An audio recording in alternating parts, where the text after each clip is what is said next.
I don't know the future, but I do know that this is going to be a thing, is people pawning off more and more artificial intelligence generated articles.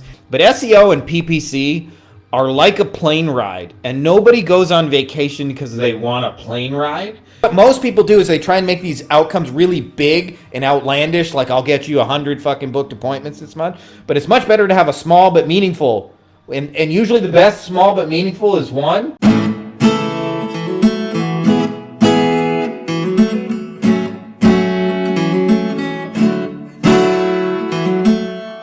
Excited to see you guys for another round. Man, you guys are kicking ass, and I just think there's something really amazing about you guys kicking ass. By the way, quick little announcement. We are in the middle of turning all our agency stuff into processes that can be used by anyone. And I plan on offering those for a very, very affordable price. The first one we're going to be doing is actually our content factory, which is Dennis Yu is a big inspiration of all the ways to get clients. Using content to pull is my favorite way to do it. It takes a little longer to build momentum, but it ends up bringing people to you as the expert. And so, like, I'm a big fan of it. The way we have it set up in our agency is Big Daddy over here makes about 30 minutes once a week. I make some videos, and I write a post for about 10 minutes a day, and that's it. And then it gets distributed all over using the magic of VAs and the internet and systems and processes in our Asana. So if you guys are interested in that, let me know, because I will be putting those into the ether. I want you guys to be able to kind of clone our systems. And rather than having to build that all from scratch, you can just borrow ours. You can send the SOPs, which are basically like detailed instructions if you've never used them, standard operating procedures, to a virtual assistant, and they'll go execute it for you. And even if you don't have a virtual assistant yet, you can you do that on Fiverr and Upwork and places like that. So look for that when that's ready. We're going to get into the good stuff now. Ladies and gentlemen, boys and girls, children of all ages, Frankie Finn proudly brings you our weekly Q&A. Oh, we got some good questions this week. I think you guys are gonna dig this. Brian says, Jesus, ChatGTP has been terrible for my business. Caught 3 VAs using it to deliver content writing services I had hired them for. Their rates were $450 per hour, which was maybe too low. Each VA billed me $400 to $450 for a 1,500-word article. No graphics, only text content, and H1 and H2 text. 100 hours of work according to their invoices. Brian, I hate to break it to you, but this is just like, I don't know the future, but I do know that this is going to be a thing, is people pawning off more and more artificial intelligence generated articles as their own. Brace yourself. That is what is coming for sure over the next few years. By the way, special shout out to Lana for the Frankie Finn mug. Appreciate that very much. So here's the thing. There's a couple of things, by the way. Firstly, that's just going to happen. You have to accept that. But having said that, there's a couple things that jump out to me about your comment. Firstly is that it should not take like 100 hours to write a 1,500-word article. Something about that is off, especially if you're paying people hourly instead of per project. There's an incentive to stretch it out over time because they can only earn more work with more time. So I would focus on just paying for the output of the 1,500-word article. And having said that, if you know they're just using artificial intelligence anyway, why not bring your own virtual assistant in-house for $450 an hour and give them their own prompts and use that as the basis of creating articles? Just some food for thought. If they're going to steal the articles anyway, you might as well do that. We're using actually ChatGTP to write. For those of you guys who follow us on YouTube, all our YouTube descriptions are written by AI. If you guys are interested in seeing those prompts, happy to share those with you guys. But we're not like writing most of only the front facing stuff that I think like you guys really engage with. Like I write all my own posts, but like nobody reads a fucking YouTube description unless the video says like check out the link for the download in the description. So for the most part, we're outsourcing all of that to AI. But this is going to become more of a thing. But having said that, there's something broke about your hiring process and the way you're paying peeps. So I would look a little more detailed into that, because you shouldn't be spending $450 for a 1,500 word mediocre-ish article. Paul says, one of my old clients wants to work with us again. She said, let's get started 10 days ago, and asked for the invoice as she was meeting her business partner that evening. I followed up Sunday with no reply, then again late Thursday, and she said she was waiting for some money to come in order to get started, would be in touch soon. I'm getting cold feet. Would you suggest I contact her again and say something along the lines of, is there a time scale when she's looking to get started, versus we have another company in her area who's also interested and we only work with one? Paul, this is a tricky thing that comes up a lot. And there's a lot of different ways you can handle it. It's basically like when a client has verbally said, hey, let's do it. And then like when it comes to actually paying invoices and getting started, they're nowhere to be found. And usually we just want to find out the truth, because sometimes they do it because there's a real life constraint, like they're waiting on a check. It sounds like that actually is the case here. Sometimes they do it because they don't really have the heart to tell you no, or they change their mind. And sometimes it's like, some level of like they're not being honest with you.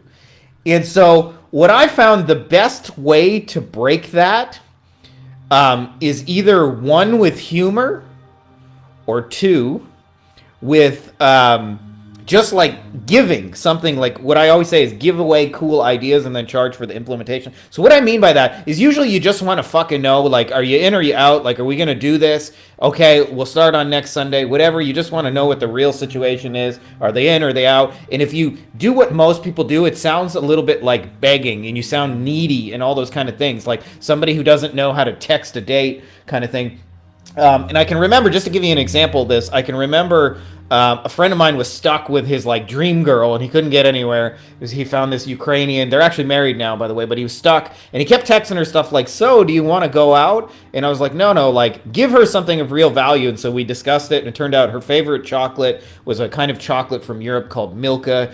My lady Ilka got teased about it as a kid. Ilka Milka, sorry about ruining your childhood bullying, Ilka. But anyways, he sent her a picture of all her favorite chocolate and said, hey, I got a date planned with this.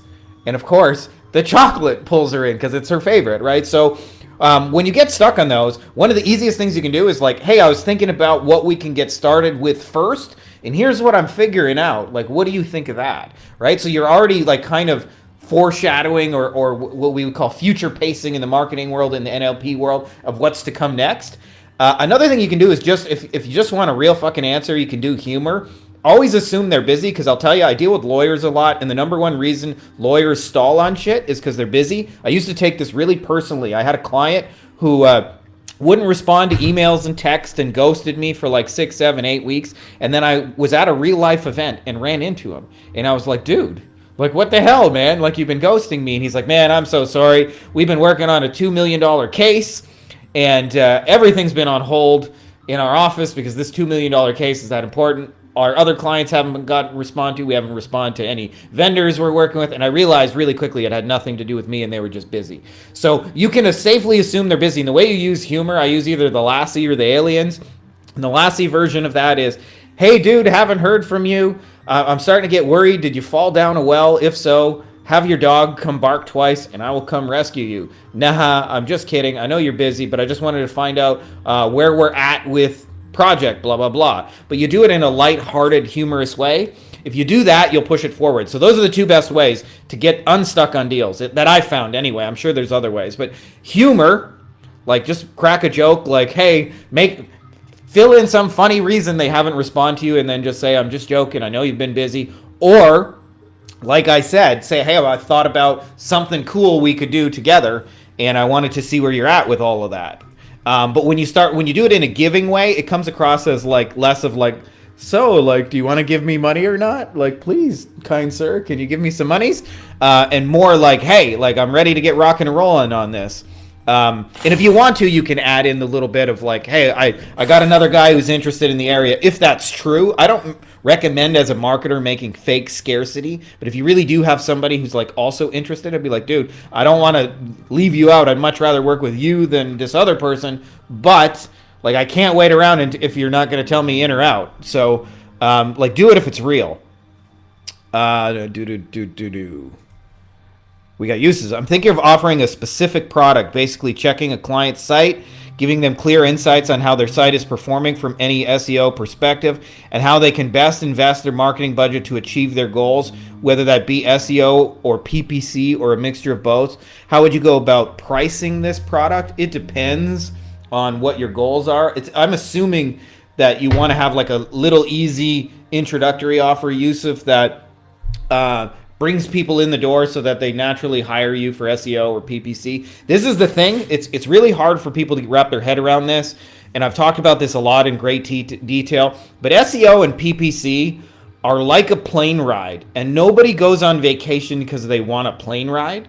So like if you really think about somebody who's going on vacation, imagine somebody who's working in an office and they're sick of meetings, and they're sick of politics, and they're sick of driving in traffic, and they're sick of the alarm clock, and they're sick of their asshole boss, and they're sick of fucking Microsoft Excel spreadsheets. What they really want to do is they want to go to a beach somewhere, sit in the sunshine, and drink some beers, and look at bikini butts, and, you know, just lay around drinking out of a coconut. And what we usually do as a marketer is, because we're so vested in the vehicle that gets them from A to B, is we talk about the vehicle, which is SEO and PPC, are like the plane ride in this scenario. So you would say like, hey, best SEO, best PPC, I can fix your title tags, I can show you where you're losing, I can optimize it. All those things are selling the plane ride. So if you want to price it, it's more about like picking a niche, and I'm assuming you have one in your case, narrowing down to what that niche of people are stuck on, like what are the office things they're fed up with, and what are they trying to move towards. It's like, for example, if you reach out to a dentist, and I'm not saying like, you know, reaching out is the number one way I would do it, but if, just for example, if you reach out to a dentist and say, hey, I have a plan to SEO optimize your website and show you what you can improve so you can get more business, blah, blah, blah. He doesn't want SEO and optimization and all the plane ride kind of things. But if you say, hey, I was looking at your website and I found like 2 or 3 areas where we could squeeze out some more patients with the money you're already spending, are you open to hearing about them? He's going to be far more interested in hearing that, because it's the patients you want, or the specific types of patients, not your thing. So be very, very like conscious of how you present that, because they're not buying the plane ride. They're buying getting away from the office and going to the vacation. Having said that, how would you price it? I usually price my first dates so they lead into my first date automatic, or my ongoing automatically. So what I mean by that is, like, let's say you got a $2,500 a month service. And so if you break down $2,500 a month per week, it's like $600-700 in that range anyway. So if I was going to offer something that would take a week to fulfill on, I'd price it around $600 or $700. And then when it works, then I'd say, hey, like, we did this thing for like $600 or $700 for a week. You can just keep paying me. And this is deep psychology, Yusuf, because they did 100 years of direct mail testing.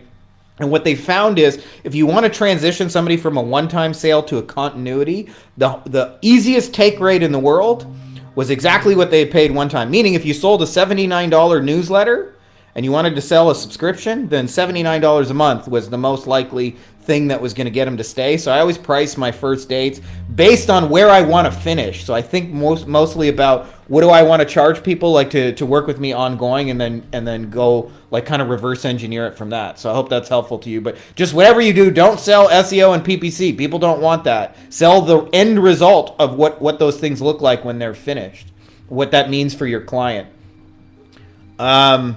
Steve says, this is a great one, Steve. He says, actually, I'm going to just tag the old Steve Aruski. Let's see if I can tag Steve here. Maybe not.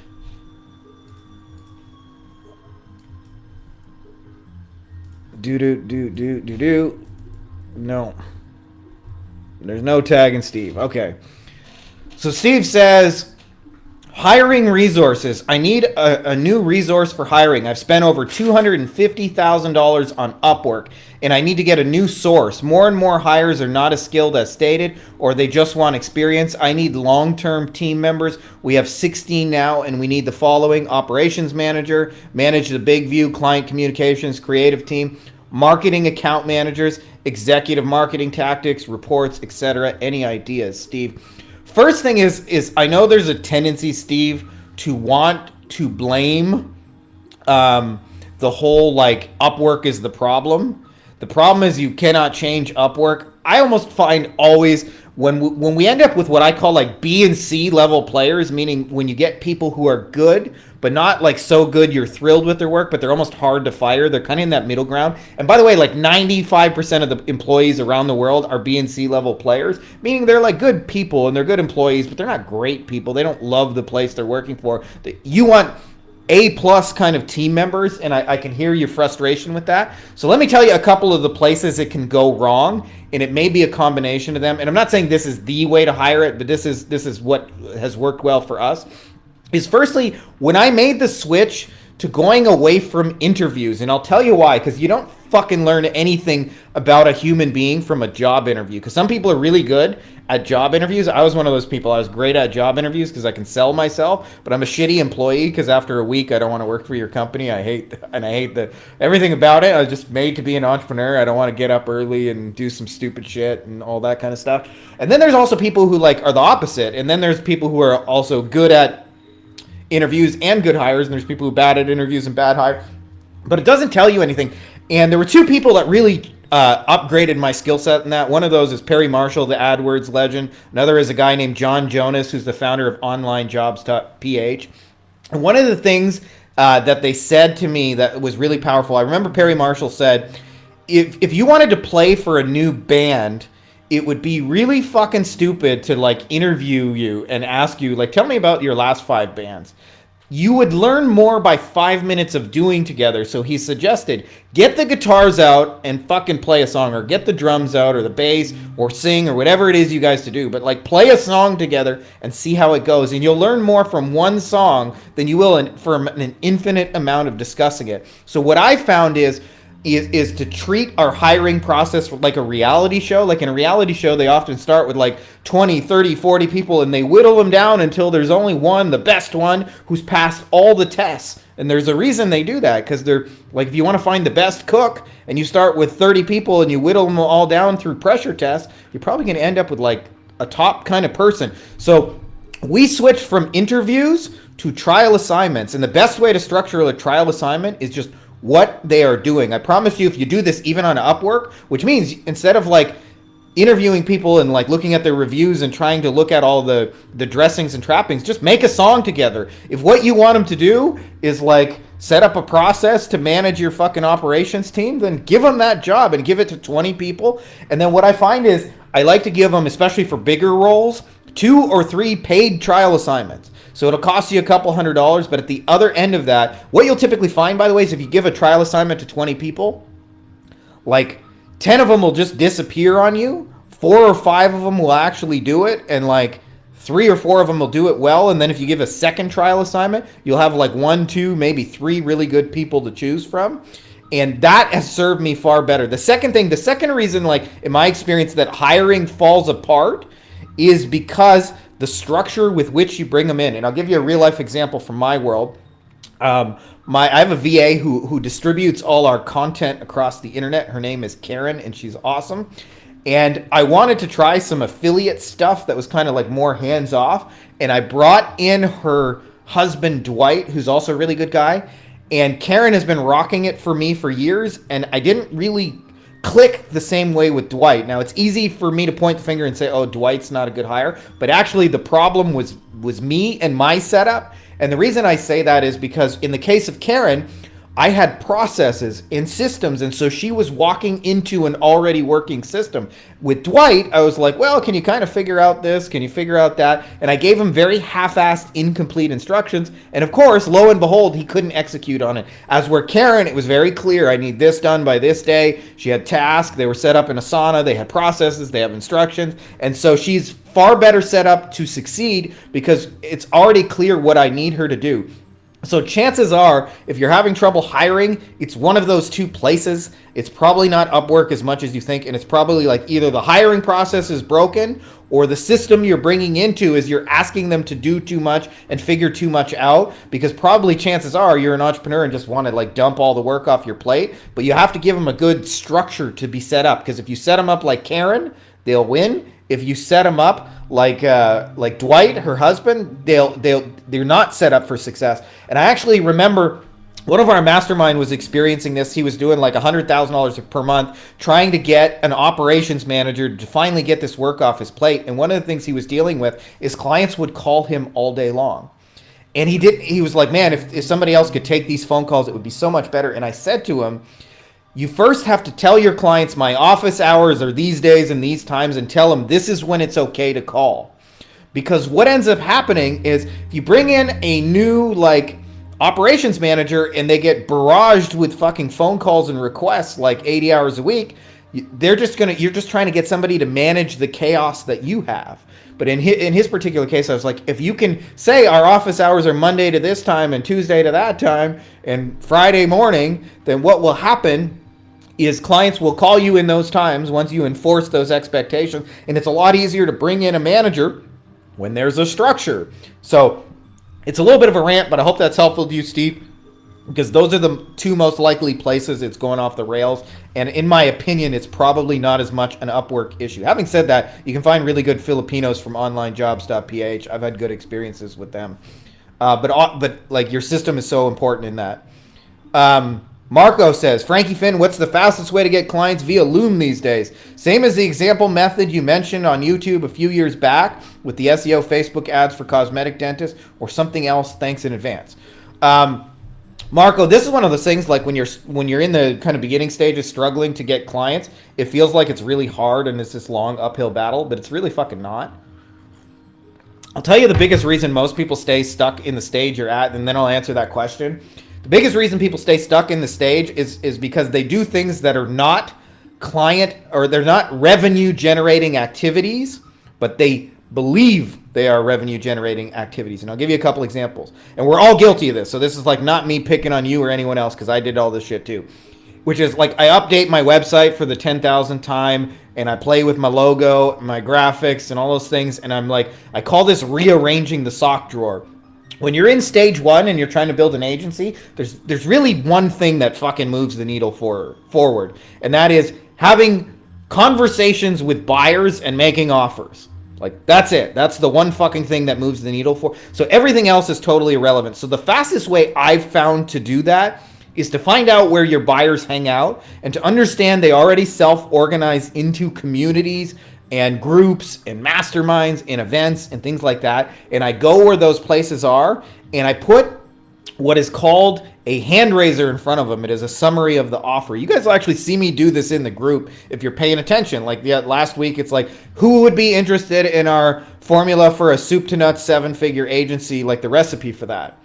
That's a hand raiser. That's a summary of what the offer is, right? So if you do that, what will happen is people will reach out to you and request this. You can create a little download and then actually get into these conversations.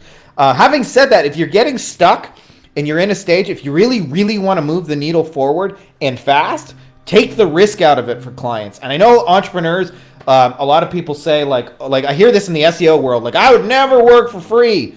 And as a result, I see people stay stuck in immense periods of like their business not moving forward. So when I was doing SEO, there was a company that came on the scene like, I don't know, 8-9 years ago called Rank Pay. And they had a different payment model than everyone else. They said, we'll rank you first and then you pay. And they were crushing it, getting mountains of fucking business in a time where every SEO said never ever work for a client for free. Now, that's true if you're going to do like 12 months of work. I wouldn't recommend doing a year's worth of work.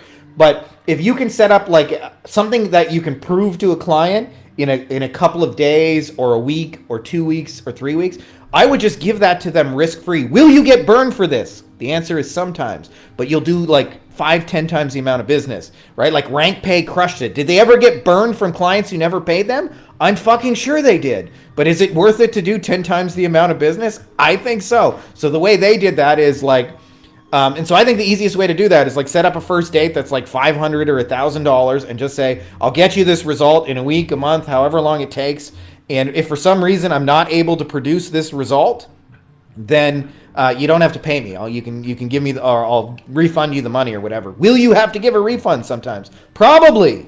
But is that worth doing a whole bunch of business faster? I think so. So I think like this is a personal philosophy, but you're a fucking entrepreneur. Your job is to control and manage risk. So the way you control and manage your risk is don't commit yourself to a year of delivery without getting paid. Rather, create something small that's relatively easy to fulfill on for a client, even if it's just like, like one of the ones I mentioned earlier. You can do this in the group, by the way, and you can still get paid for it. Like one of the easiest first date offers is, hey, I noticed when I fill out your email form, like there's no follow-up. I can build you this automated follow-up, and I'll do it for free. I'll just take 5 or 10 of your best testimonials and add it on. So when people are interested in you, would you let me set that up? I'm a new guy. I'm trying to prove myself. When they say yeah, you say, okay, the only caveat is I want to get an affiliate commission for the software. I recommend you use this one. You have to sign up through my link. And they'll usually say, sure, no problem. And they'll sign up and you set it up and you can get paid just like that. But once you're through that first date and they've seen you work and they trust you, it's so much easier to get the whole machine going. So the other thing that keeps people stuck in the stage is they think it's about their service and it's really about your offer. Okay, so to really understand the difference between these two things, if like your service is a restaurant, like I know it's not, but just go with me for a second on the metaphor. If your service is a restaurant serves food. That's their service. But an offer is like all you can eat barbecue ribs with cornbread, a baked potato, and a side of coleslaw for $16.99, and we also have a live band playing. That's a fucking offer, right? So you want to focus on nailing the offer part of it. And where most people get this wrong is they talk about their service, but I think there's many components to an offer, but if I could just simplify it for you guys getting started, is think about an outcome. What is an outcome a dentist wants? What is an outcome or an injury lawyer wants? What is an outcome an HVAC professional wants, or whatever your niche is? If you can just nail an outcome, and what most people do is they try and make these outcomes really big and outlandish, like I'll get you 100 fucking booked appointments this month. But it's much better to have a small but meaningful. And usually the best small but meaningful is one. Like when we're selling our motorcycle stuff for years, it's like, let us get you one motorcycle case. That's a very big case to a lawyer. It's what I call a $100 bill. They're one of their more expensive things, right? So what is something expensive a dentist wants to sell, or a coach wants to sell, or your e-commerce client wants to sell? Help them get one of those, and that's usually an irresistible outcome. And you say, hey, I got an idea to help you sell one of those. I'd love to bring it to you. If for some reason we can't produce that result, I'll just give you your money back. You put that out in the world and you put that through a hand raiser and then sell it through a Loom video. It'll work very, very quickly. It doesn't need to be this long uphill journey to go get clients.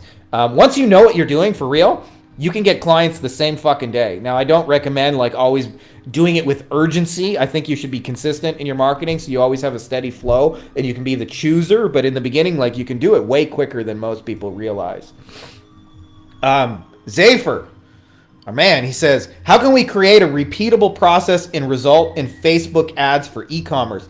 This is a highly dynamic service and most businesses will have different levels of work needed. I understand that niching is key. I scale cosmetic and health brands using Facebook ads. How do I productize and system-wide this? Zafer, I mean, you started to hint at it firstly, that niching down is the first clue. And most people in e-commerce, by the way, like if I talk to, 20 agency owners in e-com, 19 of them are just too fucking wide.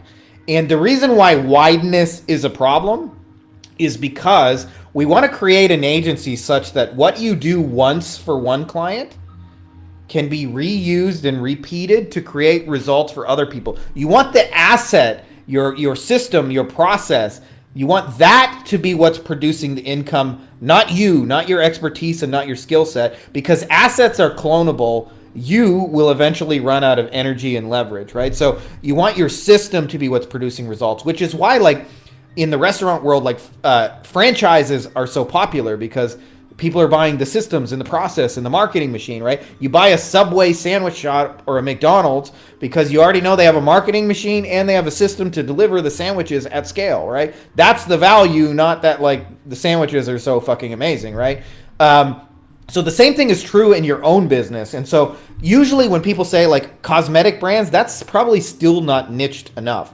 I would go narrower, and the best thing to do is I think about what are the clients I've had the best results for? How can I clone those? So like I've helped a few friends in e-commerce, and they were typically in supplements. So if I was going to narrow it down, I'd probably be the e-commerce supplements guy, so that what works for one supplement works for another. Now, having said that, the second way is with systems and processes, and this is the hardest system and process to create that you'll ever create in your entire business. But once you nail it, it will make your life so much fucking easier, which is your decision-making process.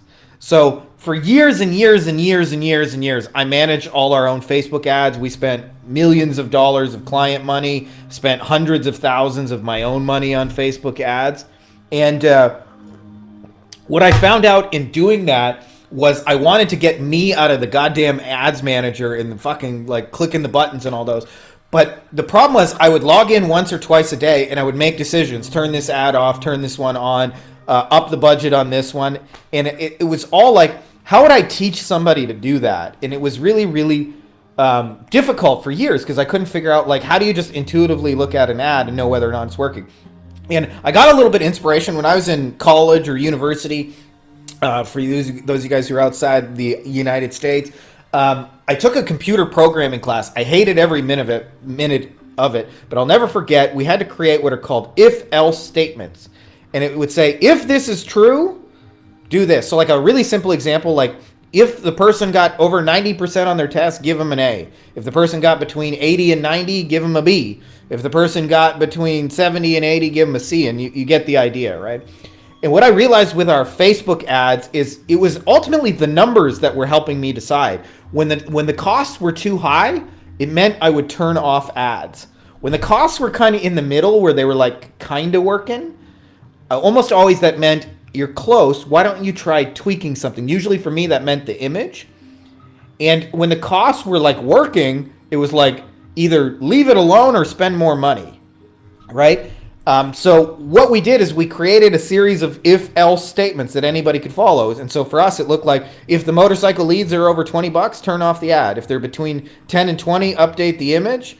If they're sub $10, keep running it and spend more money, right? So what it allowed me to do was to take my Facebook decision-making and put it into a process. And then what happened is once that process was out of my head, it was actually really amazing because I didn't need really super smart media buyers to run the machine. In fact, we got, not saying that our people aren't smart, but like they didn't have to already know how to rock and roll with ads because a lot of times those people either work for themselves or aren't affordable.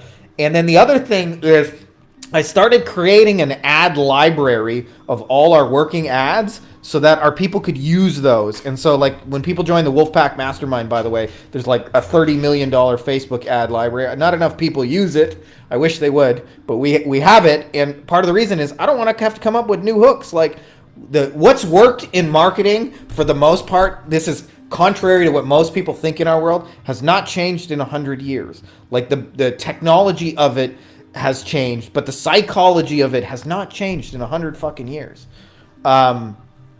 Joy says, what type of drop shipping business is profitable in 2023? I actually have no idea, my man. I wish I could give you a better answer, but I'm not the drop shipping guy. Most of the e-commerce brands that I've helped as friends and stuff, like actually create their own products, and so they have a competitive advantage in that. Having said that, I do have a lot of friends that over the years, what they did is they go to Amazon, they see what's working, and they find all the best sellers, and then they try and find equivalent products on AliExpress. And usually like 30-40% of the time, if it's working on Amazon, a similar product will work really well on Ali. But I don't know because I'm not really into that world as much these days. Richard says, hey, Frankie, I just saw your video about how to help low budget clients by creating a gratitude campaign. That sounds like a great idea. Would it be okay to ask for a review at the same time, or should you keep those separate? By the way, Richard, you don't have to do this just for low budget clients. Because understanding that when clients, by the way, and I wrote about this extensively in the book, but when clients think they need to make more money, they automatically assume that the only way to do that is bring more new people. They never assume that there's more old money, because like a restaurant always thinks, well, they know who we are and we exist. If they want to come in, they'll come in. And they don't realize they have an influence on that. So I wrote about this in the book. A friend of mine who's a serial entrepreneur bought a roofing business in Southern California. March of 2020 strikes. Right as he acquires the business, the paperwork was finished. He gets the business. The whole world shuts down. The business was just like, came to a fucking standstill. And now instead of making him like 50 grand a month, it was costing him 50 grand a month. And he was like, I need to do something. I'm going to have to give this business back. And so he said, I need to get more new people. That's always the assumption. And I said, what about the people who've like already hired you for roofing? Do you have those? And he said, yes, of course. And I put a picture of it in the book, but there was a back room with like 87 boxes of customer invoices. It took us a week. We turned that into a database and we sent an email, and the email was so dog shit simple. It said something along the lines of, hey, this is your roofer, and I really appreciate you. I know we haven't talked too much. Do you have any leaks or anything like that you've been putting off? And a bunch of people reached out and said, me. And he ended up booking like, I don't know, a couple $100,000 in business from that email. Super basic. The reason why it works is because businesses have resources that they're not fucking using all the time, over and over and over and over. And so you can do this for small business. Now, for your specific question, can you ask for a review at the same time? Of course you can. I just don't recommend asking for both things at the same time. Whenever you ask clients or people to do two things at once, they'll usually do neither, which is why the best landing pages have one call to action. I've tested them with 2 and 3 and 4. Sometimes they can work if they're like a gold, silver, bronze, where you're really only asking them to make one decision, like do you want gold, silver, bronze? But for the most part, stuff converts better when there's only one decision to make. Nikki Two Angel says, what are the other ways to tell who the shoe buyers are in a niche other than who's ranking on Google? I'll give you the shortest, fastest way to do that, Nikki Two Angels, which is, if there is anything being sold in your marketplace, there. By the way, we got inside the mastermind. I'll send you a link to this, but we got 7 ways we identify the shoe buyers. And it's just because shoe buyers buy other things. But there are conferences being thrown in your industry right now. And some of those conferences, not all of them, list everybody who is exhibiting, meaning somebody has paid for a booth to sell their stuff. And like 80% of the stuff being sold at scale in your industry is happening at the conferences. That doesn't mean like the transactions only take place at the conference, but the bigger players at the very least are going to conferences. So if you go to a conference, they'll have like a list of 50, 60, 70 things that people buy.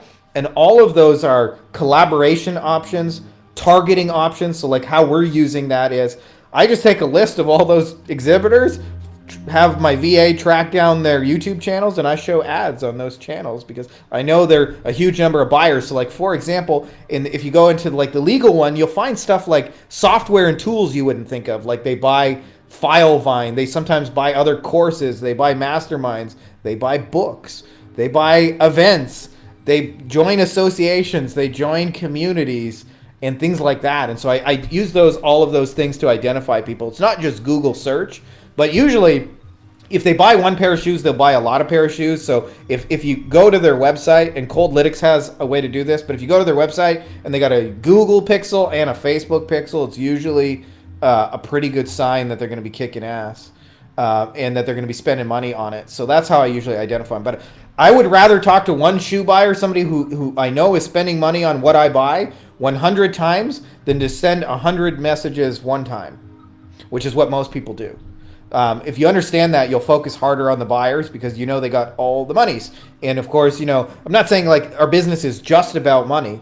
It's, like we want to help people make impact, but I'll tell you, you'll make your life so much easier talking to people who just spend money on what you do. Brianna says, if I want to charge more, don't I need to provide more solutions to justify the price? Brianna, this is so deep. I'm gonna do a whole whatchamacallit. I'm gonna do a whole video on this because this is no joke. Let me just tag you real quick here. So I know there is an assumption that says, and I did this before, that to create more value and therefore to be able to charge higher prices, that it is the biggest thing it is linked to is how much I give in terms of deliverable. And there are a lot of people who do really well with this. So I never have want to tell you guys there's only one way to do this. But what I have found is the biggest variable is actually what I call the double who. It is who you do it for and who you bring them. Let me give you an example of this, okay? So I was looking online and I found a letter from Joe Polish, and it is what he calls his friendly collection letter. So this is when somebody owes you money and you want them to get them to pay you that money, it's done in a friendly way. And so they physically mail a letter. It has a little string that goes around the finger attached to it, and it says, "Hey, I noticed you forgot to put your bill. So this is just a friendly little reminder. Tie the string around your finger, and when you see the string, you'll remember. And then if you want to, you can pay it here." And when they don't pay, it sends two strings. Said, "I noticed you still forgot, so this time I'm sending two strings." And if you keep forgetting, it just sends you more and more string. He keeps escalating the amount of string. But it's done in a fun, playful way to collect money when you're owed it. So when I first started working with lawyers, I was a generalist, and I had a few divorce clients. And it's very common in divorce for clients to owe you money, okay? And it's very hard for the lawyers because if they call a client and harass them about money, they'll stop answering the phone about the legal stuff, and the whole thing comes to a standstill. And so they can't close out the client's case. They can't actually resolve it. And so it's not unusual for lawyers to have 50% of everything that's owed to them unpaid. Meaning if they have $1 million in booked business, only 500,000 of that is actually collected at any given time. So when I first started doing this, I ran this for single solo divorce lawyers, and they would be owed $5,000 or $10,000.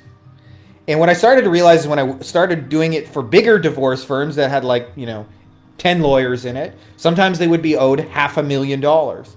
Same letter, same service, same deliverable, same everything.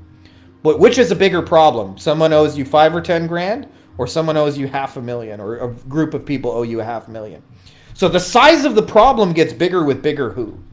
And I'll tell you, when you're usually a solo single operator, as many of us are in this world, and we're freelancers, the way we get more value out of things is more stuff. When you buy a course, if it has 10 modules, it's better than if it has 2. But as you get bigger, usually the size of the problems get bigger just by the nature of your machine getting bigger. So your payroll gets bigger, right? So the amount of money you have to cover to stay in business gets higher, and therefore more serious and more of a stressor and all those kind of things. And these are just stages you go through in business. And so what I found is when I say the double who, what I mean by that is if you aim for bigger who, go for bigger clients, meaning if you do this for a 50-person law firm, you'll make more money than if you do this for a single law firm. When I see people do SEO, for example, for a single law firm, $500 a month, $1,000 a month, maybe $1,500. When I see people do it at the top level of the market, I have friends who charge $20,000 a month for SEO and get it every single month. And it's because of the size of the problem got bigger. So the first who is who you do it for. That's actually the biggest determinant of value. And I see a lot of people make their value about themselves. If a client says it's not worth it, they'll take it as a personal attack because they're really attached to their service. And I was like that for a time too. So I understand it. But almost always it just means it's not a big enough problem to that person. But it is if you aim bigger up the ladder. Secondly, the who I say is who you bring clients. Not all your clients are created equal. Perfect example of the difference between a nickel, as what I call, and a $100 bill. I was talking to our man Larry Weinstein, who is an accountant but / entrepreneur in this group, really smart guy. And one of the things I asked Larry, I said, who are the clients you wish you had less of? And the answer to that is always the nickel. And he said, tax returns. As an accountant, I get a gazillion people reach out to me 2 weeks before tax return. I don't really make a lot of money. It's super stressful. I have to do 1 million of them. And I sleep at my office for 2 weeks right before taxes. And then I said, who are the people you wish that you had less of, or more of, sorry. And he said, I wish I could do more big business stuff. And I do more proactive stuff where month after month I'm actively finding ways to save them money. Like if you structure it this way or defer this to the next year, and I find them ways to save money. And so tax return time, it's super easy because I've already been doing their taxes all year round. I'm like already doing their bookkeeping. There's no stress. And there's a perfect example of different who's, right? Like if I just say I'm going to get you leads, which is where like 90% of the offers are in our marketplace, do you think he values a tax return lead as equally as he values a new business? And the answer is no, of course not. He values his $100 bill way more. So when you're creating services, if you focus on the highest segment of your market, the biggest who's, and you bring them to your biggest who, your same service, your same SEO can go from like $500 to $20,000 a month. And all that's changed is who you're doing it for and what you're using it as a vehicle to bring them. So if you do that, like the double who is a powerful concept because it's less about deliverables. Having said that, if you do include more deliverables, will it get more valuable? Probably. I mean, I have lots of friends who do all-in-one kind of solutions where they're your one-stop shop for Facebook ads, SEO, web design. You get the whole thing, and that's more valuable than if they got to get it from all those things individually. But having said that, I like focusing on the real fundamentals. Who am I doing this for? Who am I bringing them? And if the answer to both of those is laser targeted and focused, you make a whole bunch more money from that. Nikki Two Angels, we got shoe buyer analogy question. When I Googled the people I've been sending letters to, I searched cosmetic dentist in area. Now, a few minutes ago, I gave a couple of these people a search under dentist in X area, and they weren't on the map pack, and they were lower on the organic searches or only the sponsored list. Would you readjust your mail to the people who on top of a few ranking positions of the map pack? It's not necessarily about rankings, Nikki Two Angels. Although this is counterintuitive, if you're selling SEO, you actually want to talk to the people who are ranking higher, not to the people who are ranking lower. But what we want to focus on is the simple question is, are they spending money? And I'll tell you, when people do outreach, part of the reason that they suck so much at it is because they don't take 30 seconds and just look at who the fuck am I talking to. I'm not saying you got to like know their entire life history, but just taking 30 seconds and like, who is this person? And I'll give you an example of this. I get people who pitch me all the time on, Frankie Finn, you can get hundreds, gazillion more fucking booked appointments, motherfucker. There's booked appointments, booked appointments, booked appointments. And if they just clicked on my profile, there's this. It's a book I wrote that says, I don't do meetings and I don't do phone calls. Right? 30 seconds of research will fucking tell you that, right? And so what I look for is if I Google their name, how many pairs of shoes can I see in the closet? Are they spending money on ads, like Google ads? Are they doing SEO? Did they pay for a website? Are they on the Instagrams? Are they on Facebook? Like if I Google a lawyer and can't find anything about him, chances are he's probably built his whole business on word of mouth for like 20, 30 years. And there's nothing wrong with that, but try selling ads to a guy who only believes in word of mouth. It's like it's a real hard challenge. If I can see like they're already spending money 50 places, it's not going to be super hard to convince them that 51 is a good idea if they think it makes sense, right? So like the more places I can see them, like if they've got good reviews, they're probably doing that intentionally, right? If they like, I'm looking, where are they spending money now? And the more signs I can identify that this is a serious business that like spends and believes in their marketing budget, the better it is. So having said that, it's not really about map pack. You're looking for like indications that they've spent money. Like I said, nice website, SEO. Are they paying for Google ads? Is there Instagram? Is there TikTok? Is there a Facebook page? How seriously are they taking these things? You don't want to convince businesses that don't market that they need to take their marketing seriously. You want to take businesses that routinely and religiously spend in their marketing and then show them a new and better way to allocate some of that budget. So I hope that's helpful, my man. We got Richard again. Just had a great conversation with a prospect on the phone. Good rapport. He sounds very interested. When I was signing off, though, I felt like I could have said something more effective at the very end in terms of ending a call. Any suggestions? He wanted me to email him a list of my services and prices that he could show to his partner who does the marketing. Maybe that threw me off a little bit, and I might have lost some confidence in my voice. Richard, this is one of those things, okay? I spent a lot of years learning like old hardcore sales where it's like real hardcore objection handling. Objection handling is a thing, and you got to like get over it and go to the close, okay? And I'm not saying those things don't work. Like, so I learned scripts, and they were usually like agree with the prospect when they say, "Hey, it's too expensive," and you say, "Hey, I agree with you, Mr. Prospect, that it is a lot of money. Like, what do you mean when you say that?" And when they would say, I would validate them and say, "Well, to tell you the truth, yeah, it's a lot of money, but the problem costs you even more money." And I would turn it around. But almost always, what I found is if you really understand this, you'll become better at the whole game. Okay. So this is a book that I reference often. You don't necessarily need to read the book because I'm going to give you the key lesson out of it. It's called Upstream by Dan Heath. And he says, any recurring problem in business, including, by the way, sales objections are a recurring problem in business, is happening upstream. And so he gives an example in the book where two guys are standing by the riverbed, and these two little girls come floating down the river. And a little girl comes floating down the river next to two guys, goes, "Help, I'm drowning, I'm drowning, I'm drowning." So they jump in and they save the little girl. And then, "Are you okay? Are you okay?" And they save her. And another 2 minutes go by, and then another little girl goes, "Help, I'm drowning, I'm drowning." And they jump in again into the water, and they go save them. Now they have two little girls they save. Another 2 minutes go by, another little girl goes, "Help, I'm drowning." And only one of the guy jumps in the water. And the guy jumps in the water, goes, "Look, where the fuck are you going?" And he says to the other guy says, "I'm going up the river to see who's throwing all the little girls into the river." In other words, I'm going to cut the problem off at the source. Okay? So if you understand that ideology, objections are a symptom of something that happened earlier. So when they say, "Can you send me a price list?" In all those things, it's almost always not actually about price. It's something about the offer is off. And I'll give you a magic question that'll make that a lot easier to diagnose. Is say, "Hey, I'm happy to send you price lists," whatever they're asking for. I say, "Just a quick question for you. Other than money, is there anything else that would stand in the way of us, getting started?" Because that will tell you what the real objection is. And you may not be able to solve it right then and there, but you at least want to know what it is. Because if one client has it, 1,000 clients will have it. So I experience this where lawyers are like generally really risk averse. And so they don't want to be the first one to do anything. And when I was getting started, it was a real pain in the ass because I would have sales call after sales call, and they'd say, "Can you tell me the names of 3 other lawyers you've done this for?"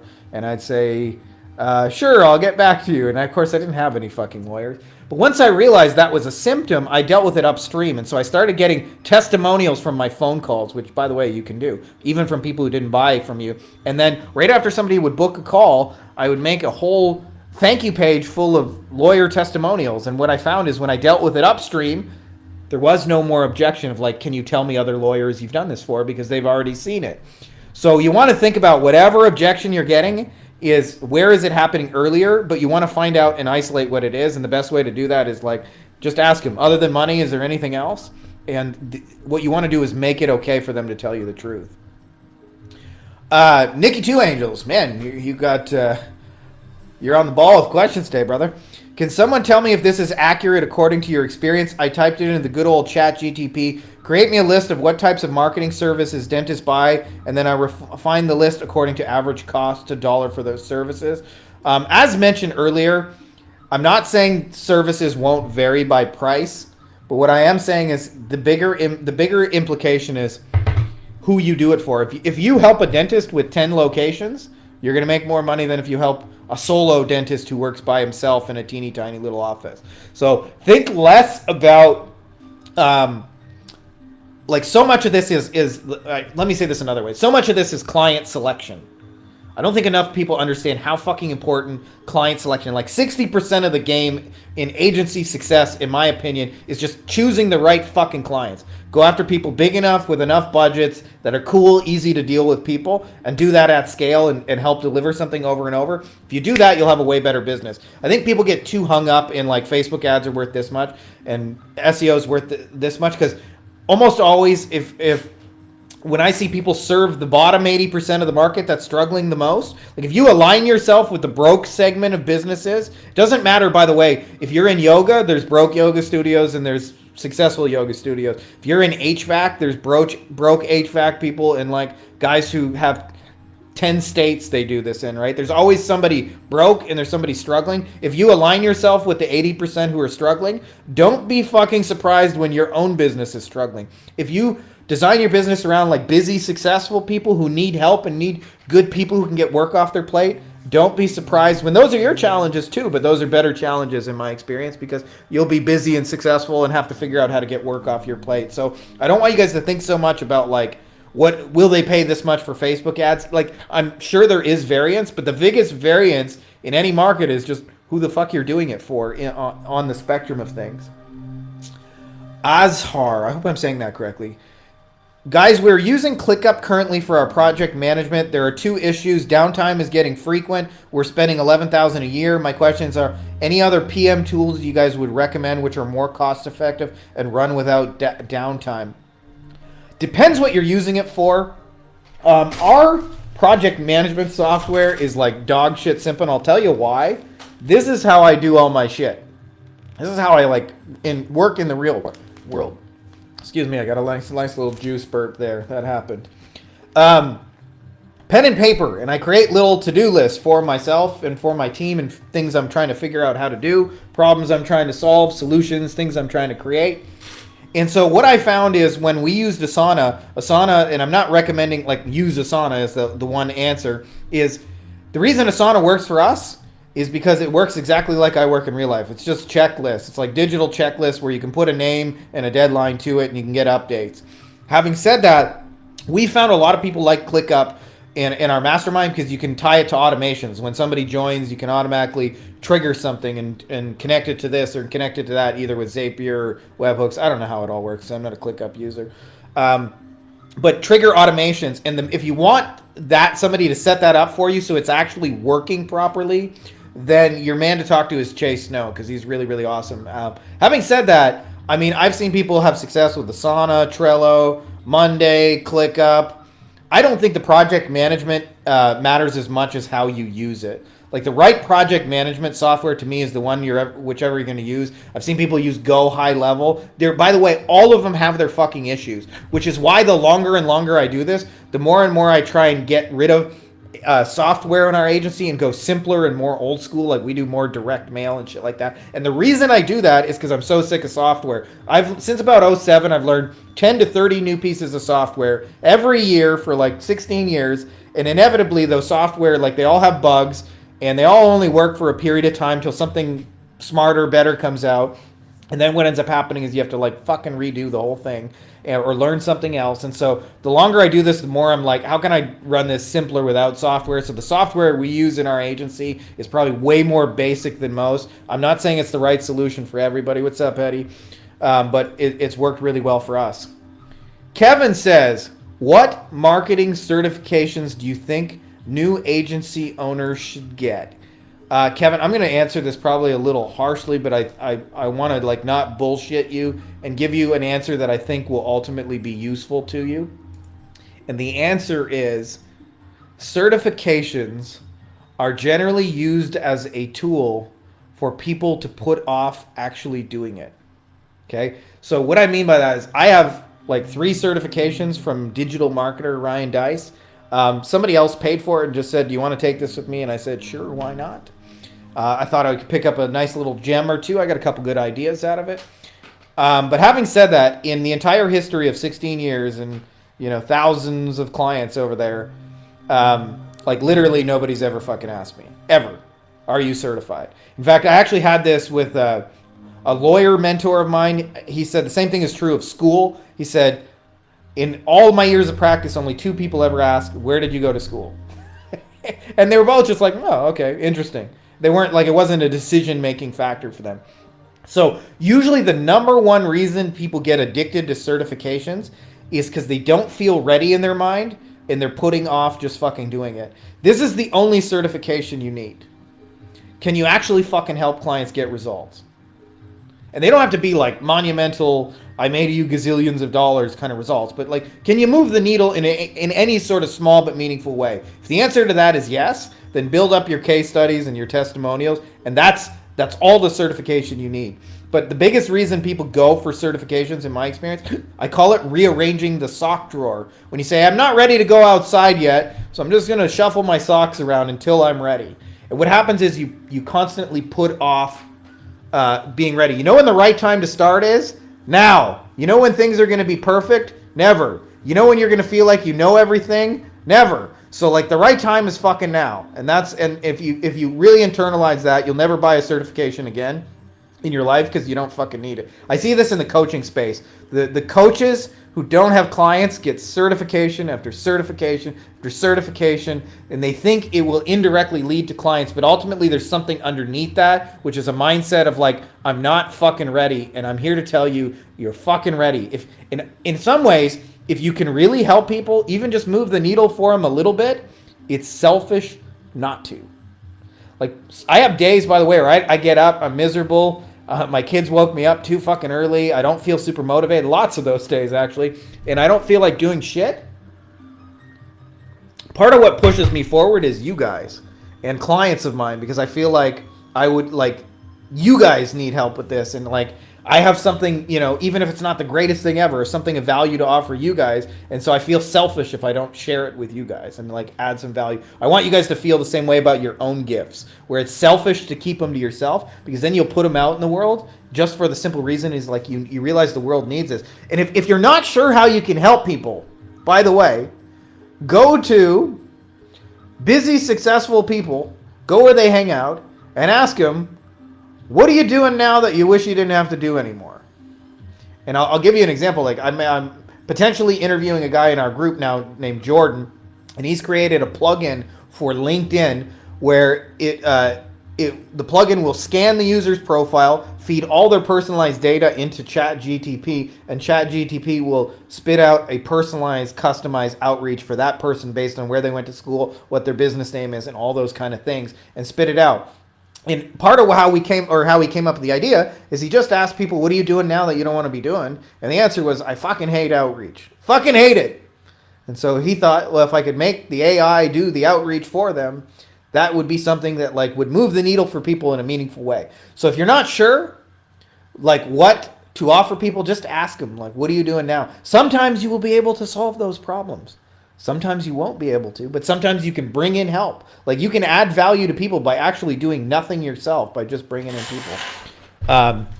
So in answer to your question, like screw the certifications, get busy doing, get in the trenches, help some people. It's not going to be perfect. It's going to be messy. You're going to be mistakes. You're not always going to feel ready. By the way, not feeling ready there's a name for it. It's called imposter syndrome. It's when you have the thought that says, who the fuck am I to help somebody? And it doesn't go away. I've told this to a lot of people. You think when you've helped 100 clients, you'll look at other people who are more successful in your industry and you'll go, who the fuck am I to help anyone when there's somebody even more successful than me that's been doing this longer, that knows better than I. So even when you've helped hundreds of clients, you still have these kind of thoughts. You deal with them and you move on, but you don't put off and wait till you're certified. Like that's a selfish reason in my opinion, because you don't end up helping people who really need it. And entrepreneurship has a lot of benefits. Like you can make a lot of money, you can live really free, you can spend time with your family, which to me is the most important thing. But the one of the most rewarding things is when you help people in a small but meaningful way and they write you a real fucking thank you. If you're too busy getting certified, that will never happen. So I hope that's a little bit of a motivation to get started. That looks like all the questions I have, unless I missed something.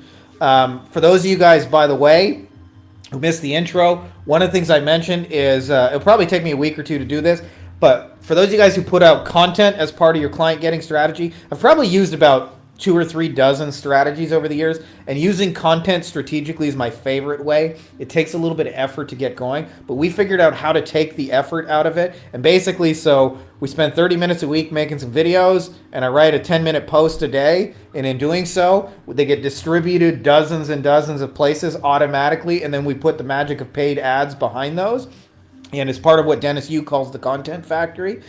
We've got all our standard operating procedures for those of you guys who just want to have VAs do it, so that you can just like put out a 10-minute post and it automatically gets cross-posted in LinkedIn, gets shared in the groups, is the basis of an Instagram post, goes on medium.com, goes on Substack, goes on all those places and gets distributed for you, and create a couple of just little iPhone videos that then get published, get repurposed as YouTube Shorts and TikTok, so that you're basically spending like 40-50 minutes a week, but you're like omnipresent for the clients you're trying to influence. If you guys are interested in getting all our operating procedures for that, so you guys can clone that and have just a little bit of content you got to create, and then the VAs do it, and I'll show you what kind of content to create, where to get it from, what to say, what to do, like what to put in it, so that it actually like drives clients, because you don't just want to be this friendly neighborhood gets likes kind of person, but actually drives like real sales in your business. If you guys are interested in getting that,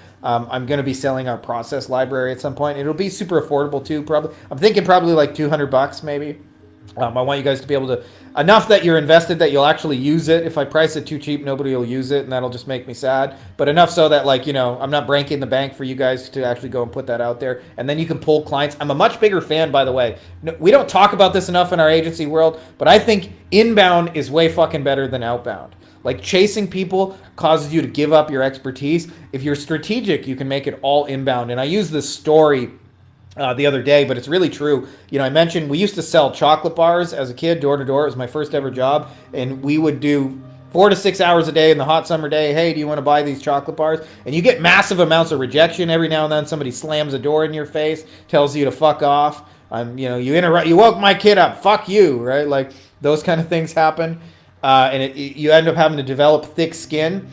And that's what outreach is. I'm not saying it doesn't work, but it's 4 to 6 hours a day, just like bang on every fucking door, and you'll sell some chocolates. It does work, but it's a lot of fucking work. It leaves you very little time left over for clients. And one of the things I found is if you position yourself strategically, you can do way more business way faster. And one of the things that would happen for us is, like I mentioned, is every now and then my manager would go to the local grocery store and say, can we sell our chocolate bars outside? They're for charity, they're for the blind. And the manager would usually say yes. And we would stand outside and offer our chocolate bars. And every 5 seconds, somebody would come by, not just somebody, but somebody who's a buyer of this kind of thing, looking to buy food at that exact moment with their money in hand and their credit card ready to go. They were like actually looking to buy. And so we would often we would run out of chocolate bars in like 10, 15 minutes. I'm a much bigger fan of you guys doing the latter, is using that. So we're going to be talking more about that this year, is like how you guys can drive 5, 10 sales at once through one-to-many like inbound stuff, rather than like doing what everybody else does, which is one-to-one outbound, knock on doors, get rejected a gazillion times. You do learn a lot from that, so I'm not saying there aren't benefits to that, but I think there's far more efficient ways to generate business, and everybody else is just shouting from the rooftops. The solution is just send more bukkake the internet with more outreach messages, and it's getting harder and harder to stand out because people's inboxes are getting busier and busier and busier with outreach. But inbound, smart inbound, is like, to me, a much better way of doing it. It's a much more sustainable way of business, and you can turn it on at will, super easy. So if you guys want to see how to do that with a leverage machine, let me know and we'll do that. Also, for those of you guys who are interested who made it this far, you can also go to beyondagencyprofits.com/wolfpack and check out the mastermind. We still got a few spots open left for this year. I figure we'll probably be full by like mid-March. I'm not like pushing it super hard, but mid-March we'll probably be full for the year, and then the doors will close. I may open a few spots again in 2024. We'll see. I love doing it, but I also like I got a family. We got a real estate acquisitions business. I got an agency, so time is of the essence. So if you guys are interested in that, check that out, and you'll see we've helped a lot of people to like really, really do some cool things in there. I'm not bragging; it's just the way it is. And I think if you guys check that out, you'll dig it. So that's all I got for you guys. Thanks for watching Frankie Finn ramble for an hour and 6 minutes. May the force be with you. Much love, and see you guys next time.